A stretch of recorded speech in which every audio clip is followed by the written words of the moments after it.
지금 아니면 더 오른다. 서울 부동산 시장에서 다시 한번 막차 매수 열풍이 불고 있습니다.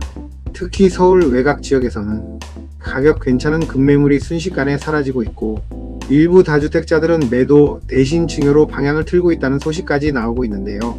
그 이유는 바로 다주택자 양도세 중과 유예 종료 때문입니다. 2022년부터 한시적으로 완화됐던 세금 혜택이 이제 끝나기 직전인데요. 과연 지금 시장에서는 어떤 일이 벌어지고 있을까요? 오늘 영상에서는 다주택자 양도세 중과 유예가 무엇인지, 왜 서울 외곽 매물이 빠르게 소진되고 있는지, 집주인들이 왜 증여로 돌아서는지, 그리고 앞으로 집값은 어떻게 움직일지 쉽고 현실적으로 정리해드리겠습니다. 영상 끝까지 보시면 지금 서울 부동산 시장 분위기를 한 번에 이해하실 수 있습니다. 우선 핵심부터 짚고 가겠습니다. 정부는 지난 2022년 5월부터 다주택자들에게 적용되던 양도세 중과를 한시적으로 유예해왔습니다. 쉽게 말하면 집을 여러 채 가진 사람이 집을 팔 때 원래는 엄청난 세금을 내야 하는데 그 부담을 잠시 줄여준 겁니다. 원래 조정 대상 지역에서 집을 팔면 2주택자는 기본세율에 추가로 20%포인트, 3주택자는 무려 30%포인트가 더 붙습니다.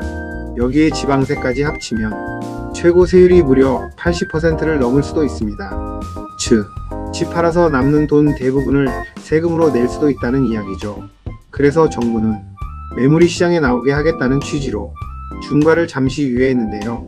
그 종료 시점이 바로 코앞까지 다가온 겁니다. 그렇다면 왜 실수요자들까지 이렇게 움직이고 있을까요? 핵심은 심리입니다. 시장에서는 지금 이런 분위기가 강합니다. 지금 아니면 좋은 매물이 사라질 수 있다. 실제로 서울 외곽 지역에서는 실거주 목적의 매수 문의가 크게 늘고 있다고 합니다. 특히 관악구, 성북구, 노원구처럼 상대적으로 가격 부담이 덜한 지역에 수요가 몰리고 있는데요. 현장 공인중개사들 이야기를 들어보면 전세보다 매매 문의가 더 많다. 괜찮은 금매는 나오자마자 계약된다. 이번 주 계약이 폭증했다. 이런 반응이 계속 나오고 있습니다. 왜냐하면 사람들은 이렇게 생각하기 때문입니다. 유예 끝나면 집주인들이 세금 때문에 매물을 거두어 들이는 거 아냐? 그럼 공급이 줄고 가격이 다시 오르는 거 아냐? 결국 실수요자 입장에서는 지금이 마지막 기회처럼 느껴지는 거죠. 현재 시장 분위기에서 가장 중요한 포인트는 바로 이것입니다. 좋은 물건은 이미 거의 빠졌다. 특히 가격 경쟁력이 있는 급매물은 시장에 나오자마자 바로 계약된다고 합니다. 예전처럼 몇 달씩 매물이 쌓여있는 분위기가 아니라는 거죠. 서울 마포구 중개업소 관계자도 최근 한두 달 사이 괜찮은 물건은 대부분 거래가 끝났다 라고 설명했는데요. 결국 지금 남아있는 매물들은 가격이 비싸거나 입지가 애매하거나 집 상태가 좋지 않은 경우가 많다는 이야기입니다. 그래서 최근 시장에서는 싼 집 찾기보다 괜찮은 집 선정하기 경쟁이 더 치열해지고 있습니다. 여기서 흥미로운 변화가 하나 나옵니다. 바로 매도 대신 증여가 늘고 있다는 점입니다. 즉, 집을 시장에 파는 대신 자녀나 가족에게 넘겨버리는 겁니다. 왜 그럴까요? 이유는 간단합니다. 세금이 너무 무겁기 때문입니다. 다주택자가 집을 팔면 양도세 폭탄이 기다리고 있는데 차라리 가족에게 증여하는 게 더 유리하다고 판단하는 사례가 늘고 있는 거죠. 실제로 서울 집합 건물 증여 건수는 최근 크게 증가했습니다. 약 3년 4개월 만에 최대치라는 통계도 나왔는데요.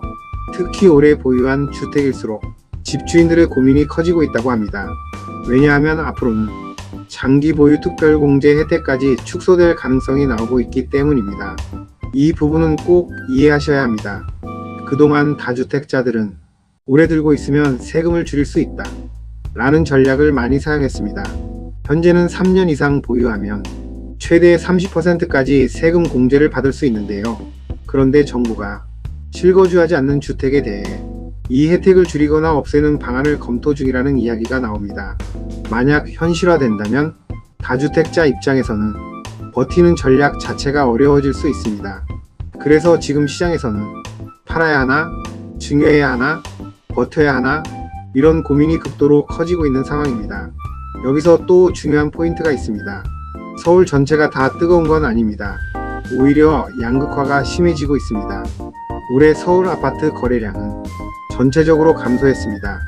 그런데 자세히 보면 흐름이 완전히 다릅니다. 강남권은 거래량이 크게 줄었습니다.